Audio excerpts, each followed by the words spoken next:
The Wisconsin Realtors Association is pleased to present this virtual conference session entitled Priority Pricing. Are your properties positioned to sell? We are very pleased to welcome all of you to this session. And now it's my pleasure to introduce today's moderator, Beth Jaworski. Beth, welcome to the program. Thank you, and hello everyone.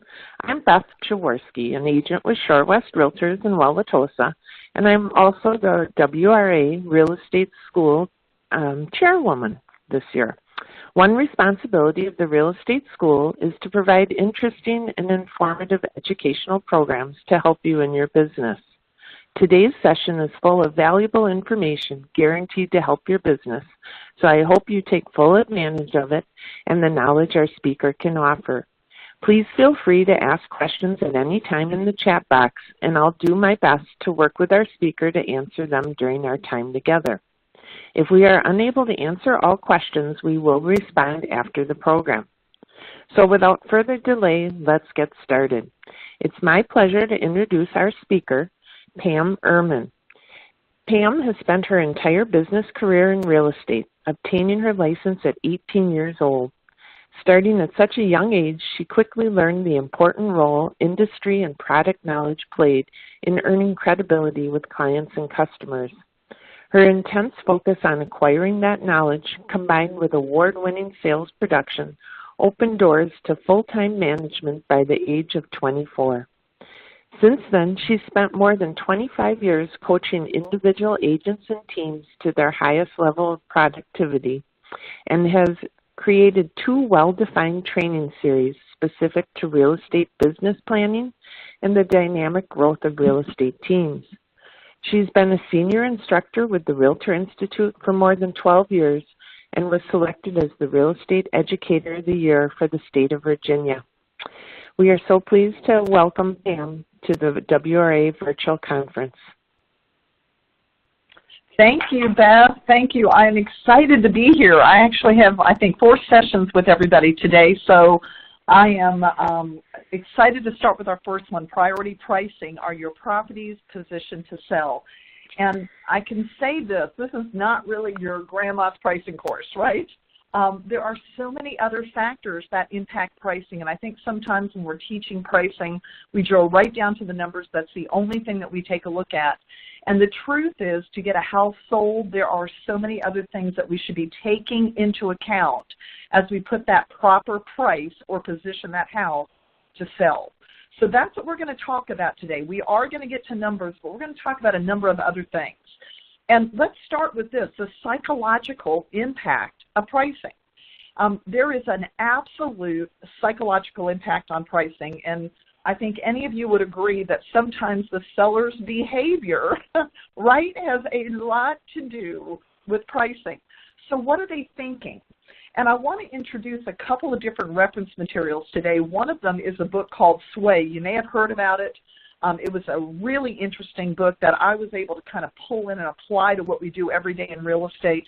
But it talks about the 2 main factors that drive people's behavior. The subtitle of this book being The Irresistible Pull of Irrational Behavior. I think some of us have had, if you've been in the business for any period of time, you've probably had a couple of irrational sellers from time to time when it comes to price. So the first factor is fear of loss, and the second is a commitment to a chosen path, or a path that's already been taken. They're on the path, they listed it for this, they refuse to give it up. Those are the kind of things that hold people in that pattern. Well, the book is all about Daniel Kahneman. He wrote a loss aversion study. It won a Nobel Peace Prize in the early 2000s.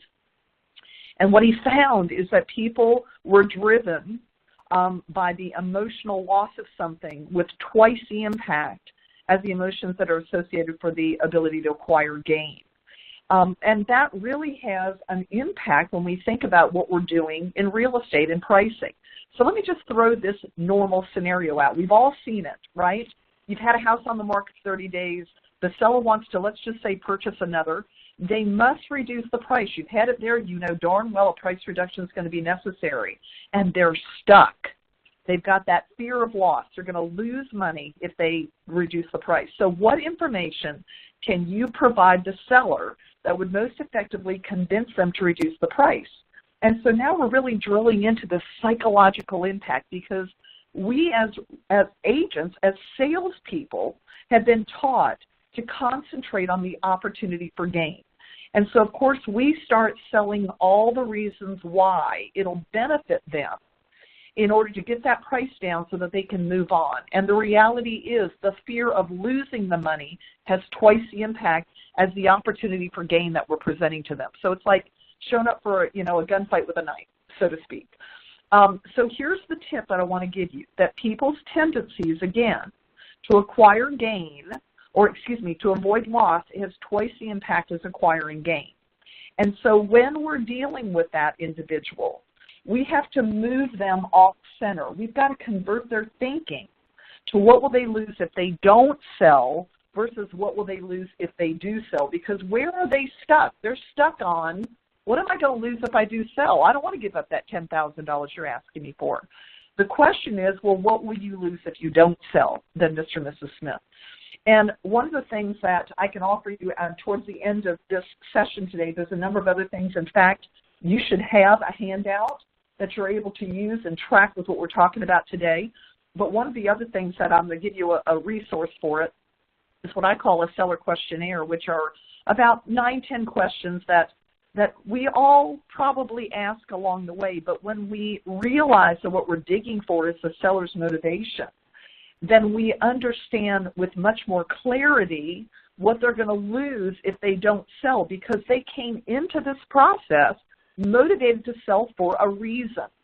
And if we as salespeople don't understand that, then we're kind of missing the point at that point. So having a seller questionnaire and following that questionnaire is a really important part of it. So let's then also look at the flip side of this, because yes, we can say that the sellers have a lot to do with pricing, but we've also been in markets where the seller to some extent is being reasonable and we get a buyer who gets difficult. How many of you all, maybe just a real quick, raise your hand in the chat, have you had that scenario where you had two people together, a buyer and a seller together, and they literally walk away over $1,000 difference in the transaction or $2,000 difference in the transaction? Can anybody relate? Anybody, give me an amen on that one with a hand held up in the chat session? Yep. So in looking at this, one of the things I want us to be aware of is, what will a buyer lose in this case? So let's just say you've got a seller that's going to be buying another home. The interest rate is currently 5%. If they refuse to reduce the price and the interest rate changes to 6%, what will the seller, first of all, lose in that situation if they're going to buy something else? How much buying power will they lose? And in looking at this, here's the form that you've got, or that we can make available to you all in regards to determining what will you really lose when it comes to the home buying purchase side of things, which is what we're talking about from the seller side at the moment. What will they lose? Well, in this case, if they were looking at selling a $200,000 home and the interest rate goes up 1%, the buying power that's lost on the other side is over $20,000. And so your rule of thumb, what I call your fanny figure, the number that's in your back pocket at all times, is this: a 1% increase in your interest rate is equal to a 10% decrease in the buying power. A 1% interest rate increase is equal to a 10% decrease in buying power. So this can apply to the seller who's selling something and moving on and buying something else, because now they have at risk a lot of buying power if they just sit there and wait and refuse to reduce. But you also have a buyer who's looking at purchasing something and they're getting difficult. And what you're going to find is, even with something as simple as an 0.8% interest rate increase, there's about a $2,000 to $3,000 loss in buying power. So if you've got that buyer sitting there and you're trying to get them reasonable about a sales price, and they refuse to move off center because there's $2,000 difference between them and the seller on the other side, then understand, if they decide to throw up their hands, walk away, and get in the car tomorrow, all that has to happen is the interest rate change by 0.1%, and they just lost that buying power at that point. They'd have to buy a house for about $2,000 less to get the same payment that they were at if they had chosen to cooperate and work with the $2,000 price differential. So understanding money, having your fanny figures, right, in your back pocket, make a difference in your negotiating. Let's also talk about the psychological impact that we bring to the table. And I call it kind of the comparison of dollars and cents, common sense, and no sense. That first assessment of dollars and cents is that we know that if we think like a business owner, if we start taking our business and thinking like a business owner, then we make sense out of our dollars. We know if we watch the pennies, the dollars follow. And so I would ask you then to move on to the next level. If we feel like we're there and we understand that relationship of money, the next one is the common sense conversation. What's that common sense conversation? What are we thinking when it comes to the sale of a piece of property? And so my question to you all would be, and I'm going to ask you to help me cooperate by filling in the chat at this point, what do you think it cost you to service a listing? What do you think that cost factor is? Is it $100? Is it $500? Is it $1,000? What is it at this point? How much is it going to cost on a normal basis for you to service a listing? Can you put in for me a number? Help me by sharing a number. And Beth, if you can tell me, are you at this point seeing a number coming in?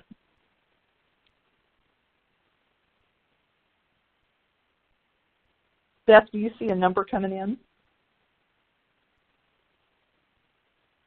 All right. Well, no, I do not.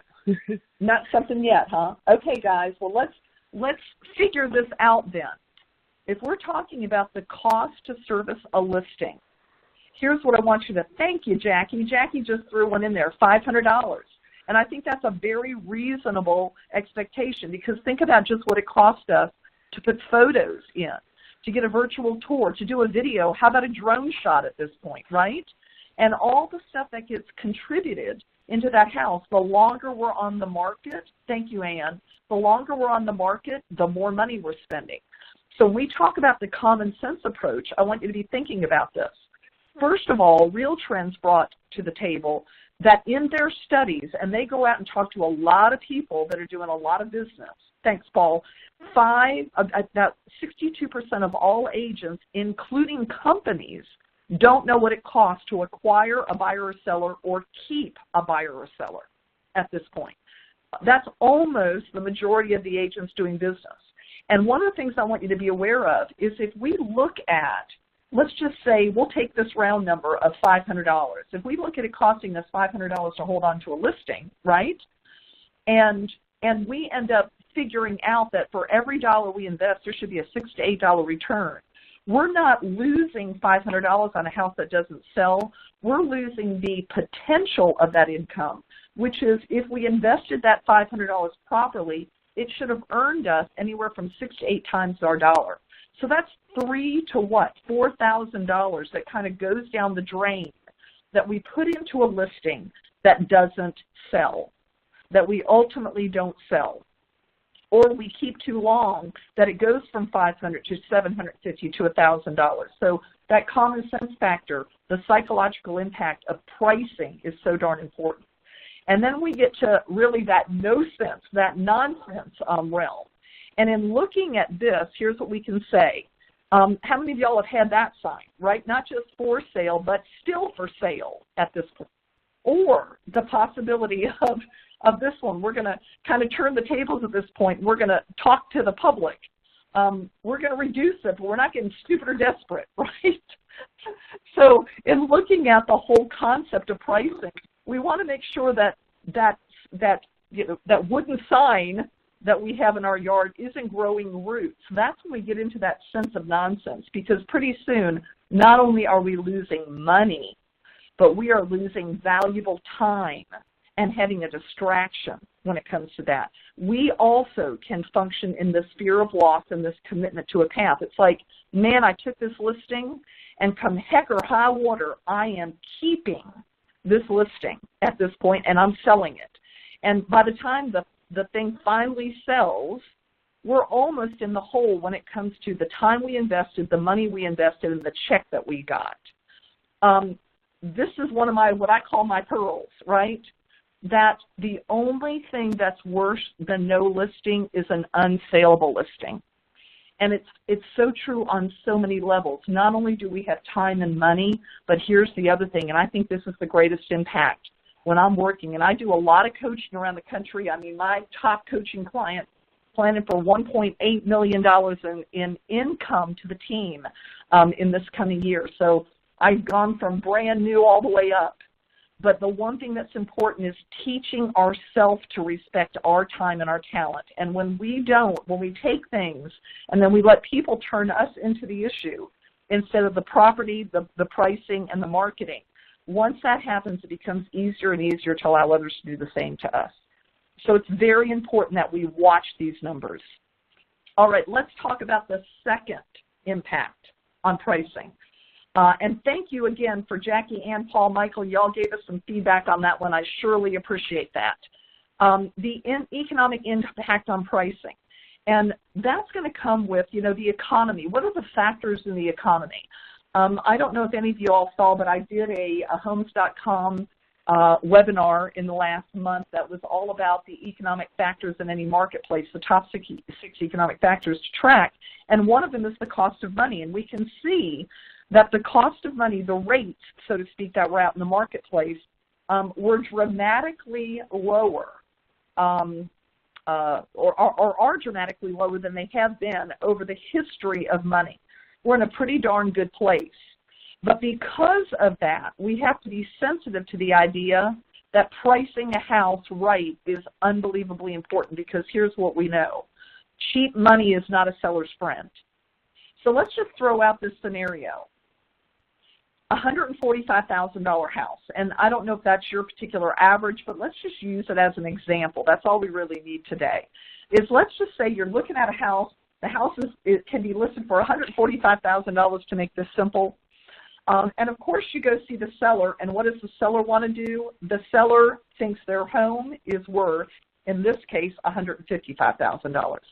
And so for whatever reason, that's another conversation for another day, you take the listing, you decide to put it on the market for $155,000, right? You feel like it's worth $145,000, but you're going to give them maybe some time on the market. And now let's switch hacks. Let's go from the listing side to the buying side. And let's just say in your marketplace, there's a buyer's agent waking up today. They go into the office. They're starting to pull all their listings to show to the buyer that they're working with, and they pull your $155,000 house, right?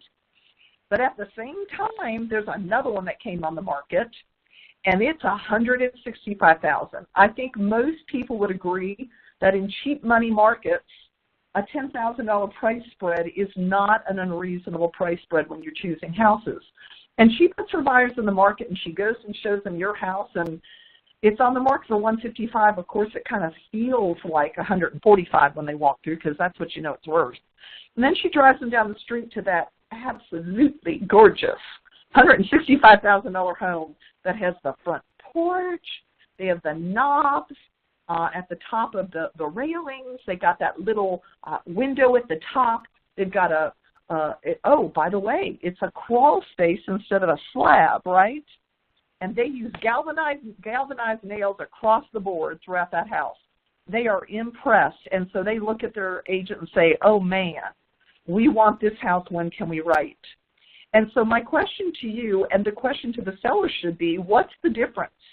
What's the difference in payment between these two houses? And the reality is this: there's a $50 difference in the cost of buying your house at $155,000 and their house at $165,000.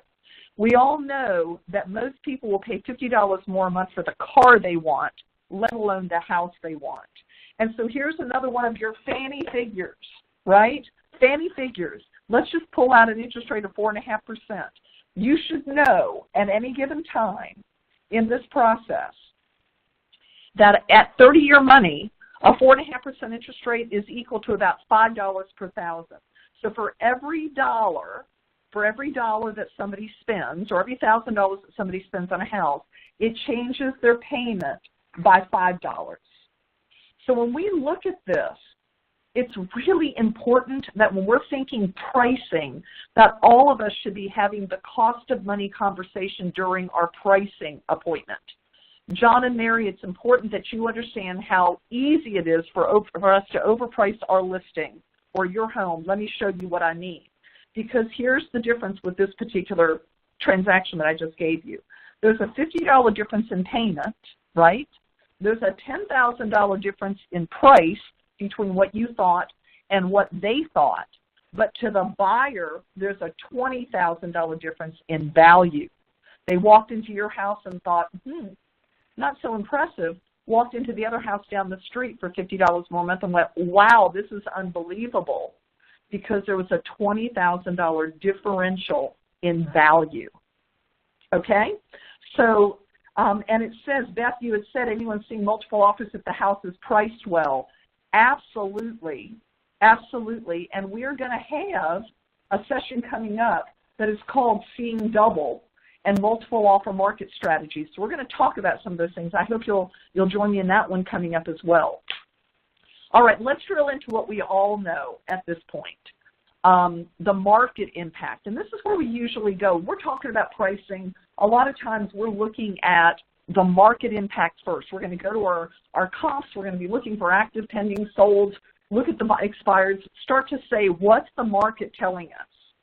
And so one of the things that I want to do is what I call learning to price like an appraiser. And of course, yes, I know, trust me, I've been doing this a long time. I'm not telling anybody that we're an appraiser. I'm not telling them that we're coming in and appraising the property. This is obviously doing the market research based on pricing comps that are out there. But we should understand the principles, the strategies, the techniques that are used by the appraiser. And I'm going to share with you how we do that. Now, we all know there are properties that price may not be the only problem, right? No matter. But the truth is, if we really kind of drill into this, the truth is pricing can heal all wounds, right? I mean, there are other factors. Nobody wants to know the person, the pilot in the Virgin Air. Well, actually, that's getting a little outdated at this point, isn't it? But they don't want to know the pilot by first name basis in the backyard. And if you've got that listing where maybe the kitchen and the bathroom are in the same room, pricing better be your first conversation. But one of the things that you will most likely deal with every time you walk into a listing, if we had to pull out, because of the interest of time, if we had to pull out what you really should be drilling into, and that's the cost, that is the cost of square footage. Understanding the cost of square footage and understanding it from the perspective of an appraiser. How do they look at it? And are we on the money? So here's what I want to ask you to do. Y'all have been really great so far about taking part in the chat. If you had to define the cost of a square foot, what figure would you kind of throw out there? Would you throw out, $10 a square foot, $50 a square foot, $150 a square foot? What do we see as being kind of a normal cost per square foot? If anybody's willing to kind of throw out a number, do it now. Plug it into the chat, and then we're going to kind of drill into some numbers and show some definite comparisons at this point. While you all are maybe thinking about that, here's what I can tell you. Most people, most agents, will get their cost per square foot often from what they see on a tax record. Like a lot of times the tax record programs will show the cost where they've taken the sales price, the average overall cost for the house, and they average it out to come up with something. And most of the time, it is a figure that's going to be over $100 a square foot, because what they're averaging is the overall cost for square footage in that home, which means they're averaging out the cost of the kitchens, which is the high dollar square footage, the cost of sometimes the roofing. You know, if you've got a a lot of cuts in your roof, if it's a complex roof, if there's a basement in the house, if there is extensive bathrooms, if the flooring is highly expensive, all of those things are being averaged into your cost per square foot, right? And we can see that so often. A builder will also say that, and thank you for that. You know, you had made reference to that, Ann, that when you talk about new construction, you know, most new construction is 100, 125, 200, up to 250 in our area in terms of cost per square foot. But now what we're talking about is most of the time the difference between the property you're going to list and the comparable sales that occurred. And so I want to show you some of this. This is information pulled off of real, legitimate square footage comparisons that appraisers put on specific appraisals as they were pulled in. And so I'm going to share these with you. I'm going to tell you, don't shoot the messenger. Here's what I'm going to tell you afterwards, is I'm going to encourage you to pull them in your own market and do the same study and see what you find as being the norms for your marketplace. But here's an example. In one case, the subject property had 2,288 square feet. You can see what the comparable properties had between 1,700 and 1,994 square feet. When we looked at the appraiser's adjustments for the difference in that square footage, this is what was on the appraisal. So here's what I'm going to ask you to do real quick. Calculate up on the bottom. In this case, the difference in the square footage between the first comp of 1,924 square feet was 364 square feet. And he gave an $11,800 adjustment for that 364 square feet difference. He adjusted up, which is always how we do it. If a comparable is less, they add. If a comparable is more, they deduct. So in this case, the comparable had less square foot by the amount of 364. Please take if you've got a phone in front of you, you've got a calculator in front of you, take that and let's divide out 11,800 square feet by the 364 square foot difference. And what does it come out to be as an average cost per square foot? If anybody wants to throw it in there, if you've calculated it, just throw it into the chat box real quick and see what that appraiser was using as a cost per square foot. Okay? I'll give you like 5 seconds, and then we're going to move on out of the interest of time. Okay? So if we look at this and we calculate out that number, what we're coming out to be is about, if you can imagine, thank you, Ann, thank you. And I think it's Adolgisa, is that right? I'm hoping it's right. But thank you so much for both of you calculating, because here's what we've got. $32 a square foot. And y'all are going, that's ridiculous. That's not realistic. Well, here when we go across the board, that square footage on a $226,000 FHA appraisal was approximately a $30 square foot adjustment. And here's what I find. The rule of thumb for appraisers is you can almost kind of line yourself up with the same price range. A $200,000 to $300,000 house is going to have about a $25 to $35 square foot adjustment difference. A $300,000 to $400,000 is going to have a $30 to $40 per square foot adjustment. And here's why. In the sales price that's already on the top of this appraisal, that value that's at the top, the sales price already takes into account all of your high dollar square foot. There's already a kitchen. We're not comparing kitchens at this point. All we're comparing is 300 square feet more of that house, which is often and usually the low dollar square foot. It's an extra bedroom. It's a little bit bigger living room area. It's more square footage added on the back of the house. And so rarely do you have anything that's going to come across as being high dollar square feet. An appraiser gives low dollar square footage about a 30 to 50 and maybe at the most $70 per square foot adjustment. So if you're walking in tomorrow and you're adjusting for square footage, you have to keep that in mind, or we automatically start adding a whole lot more money to the value of that home. Here's the second one, just to prove the point. In this case, our subject property had 2,100 square feet. The comparable, number one, had the same exact, it was the same model, had 0. The rest of them, in this case, had 3,000 and 6,000 square feet adjustments. So if we took the 1,952 square foot adjustment There's about 160 square feet difference. And if we work that out across the board, this appraiser on a $255,000 conventional appraisal used about $20 a square foot as their norm, as their average. So again, we can't hit every principle of appraising today, but what we can hit is at least some kind of a way of you going and pulling your own appraisals, checking your square footage adjustments, and finding a norm for your area. For example, here we've got something, again, where we show in this case the idea that there was about 2,500 square feet versus 2,200 square feet, $25 square footage, and look at the price range, $400,000. Here's what I know. If an appraiser wants to close the gap, if they want to get to a number, they'll start moving around their appraisal adjustments. So just be aware of that. Now, here's what I'm going to leave you with as a possible opportunity for you to start really documenting your values. If you make yourself a spreadsheet and you have listed the amenity to be adjusted and you have your price range and you start filling in that spreadsheet as you start collecting your appraisals, you will start to get a spread of value based on amenities. For example, look in this one.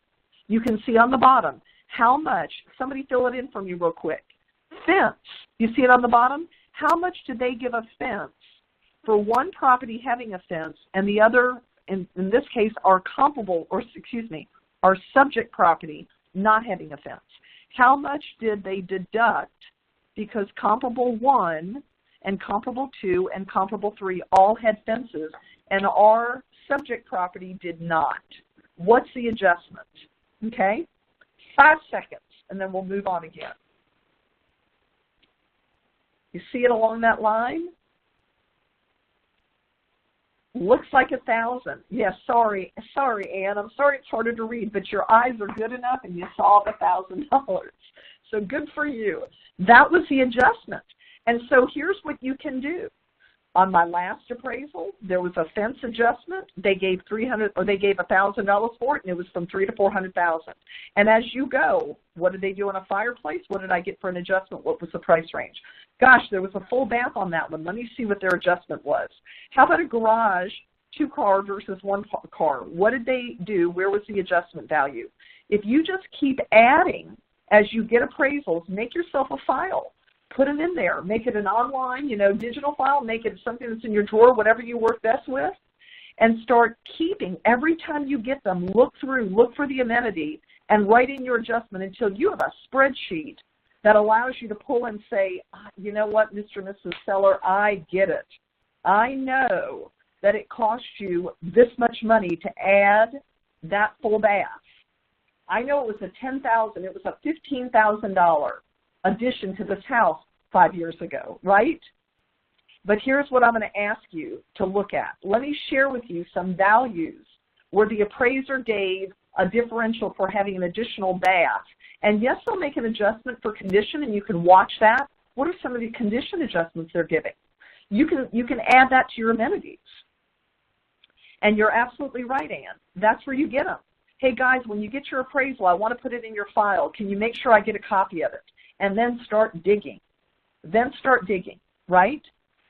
You will find, here's the other thing. Michael, here's one of the other things you can do. If you've got a great relationship with a loan officer and you're going to have a little lag time between appraisals, ask them to pull 3, 4, 5 of their most recent appraisals, black out the names of people, and send you a copy of the adjustment page. You will get this information very, very quickly, and you will start to really see where the adjustments are being taken. And people say there's no rhyme or reason. Oh, yes, there is.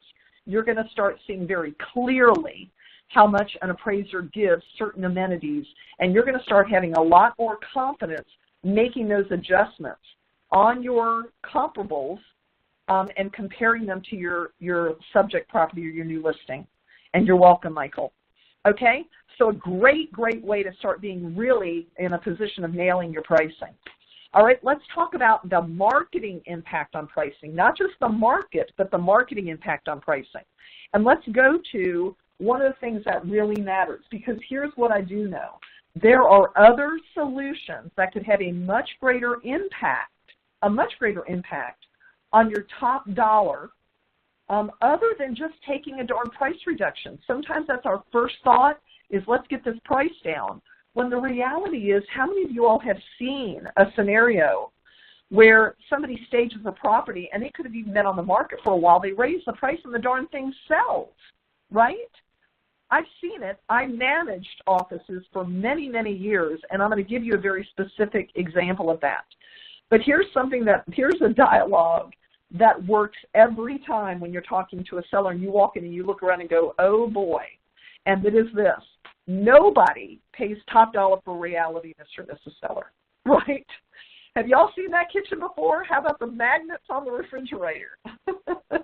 We've all had that kitchen and that house before. Nobody pays top dollar for reality.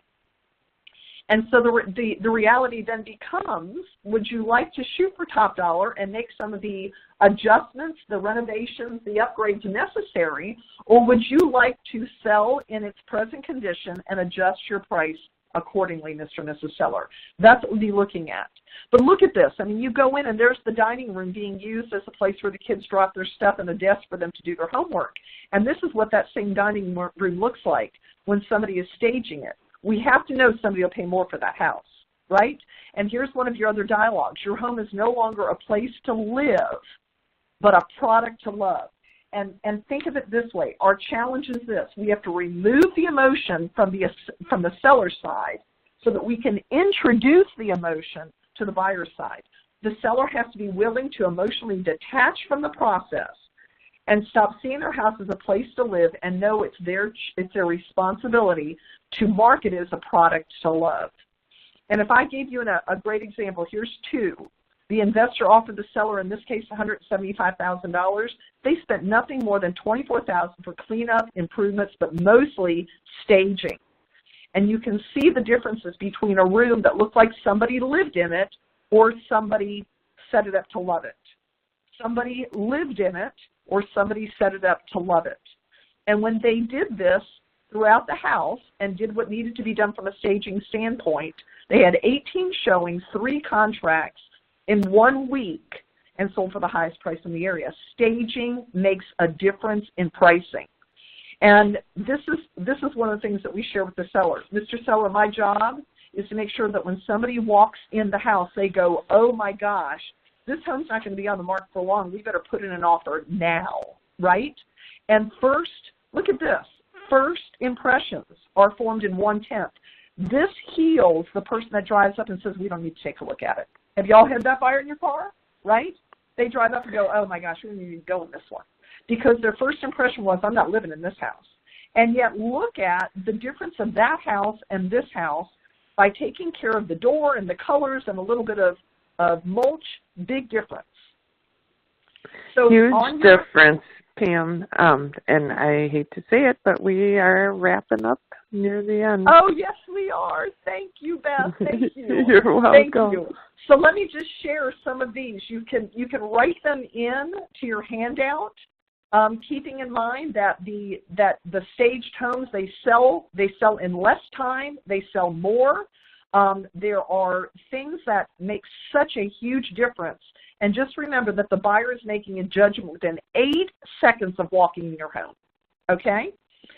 Time on the market is a major factor as well. Getting in that first period of time, the 1 to 4 weeks is going to change this and give you the highest chance of getting the thumbnails. There we go.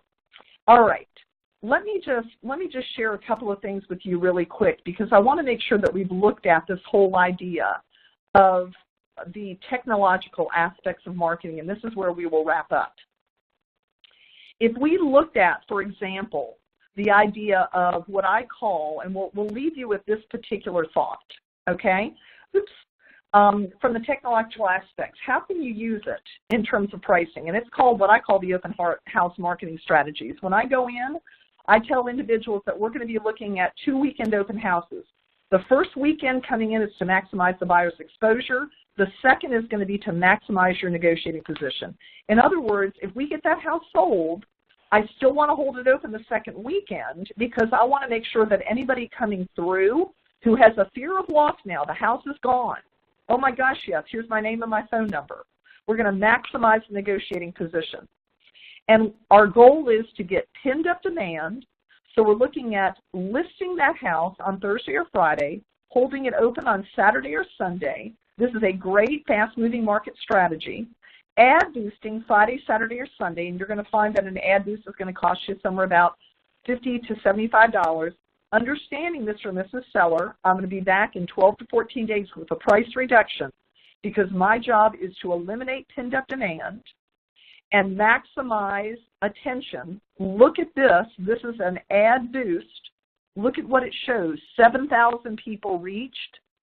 1,600 people click through for photos. And this is what I say to a seller. That's like an individual. That's like you standing at your front window and watching 1,600 cars drive past your home, stop, get out, go to the proverbial box on the sign, pull out your photos, look through them. And I guarantee you, Mr. and Mrs. Seller, if you stood there and watched 1,600 cars do that, you'd be calling me wondering why somebody is not looking at that house or writing new contracts. If we have that kind of attention, we can prove it. You can bet we're not waiting for more than 12 to 14 days for a price reduction. The market has spoken at that point, okay? So just be aware of it. Look at this one, 11,000 people who looked at that house online with 2,500 click-throughs, and that was $1 million home. So just be aware. We've got a very, very clear way of making sure that we make the most of this. And I'm going to end this with a couple of pictures here. Look at this particular listing. These were the pictures that were on the market when I got a phone call from a friend of mine that said, Pam, I didn't want to bother you, but I need you now. And these are the pictures. Once we took the listing over, we raised the price $10,000.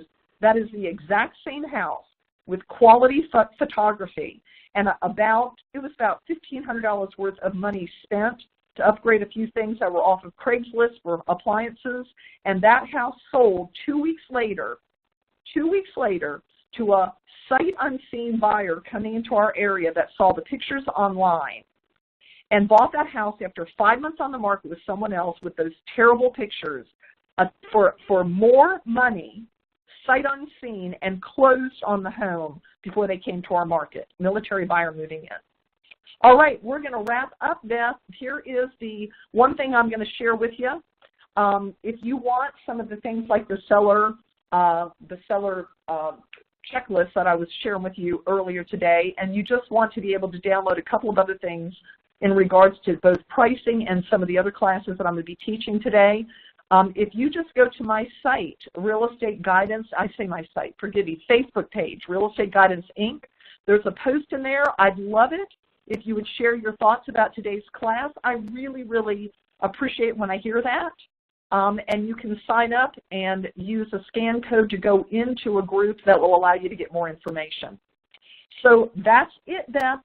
Thank you all very, very much. I hope you will share with Beth and with Wisconsin if you've enjoyed this and got a lot of value out of it today. Thank you so much, Pam, and thank you, everyone who attended.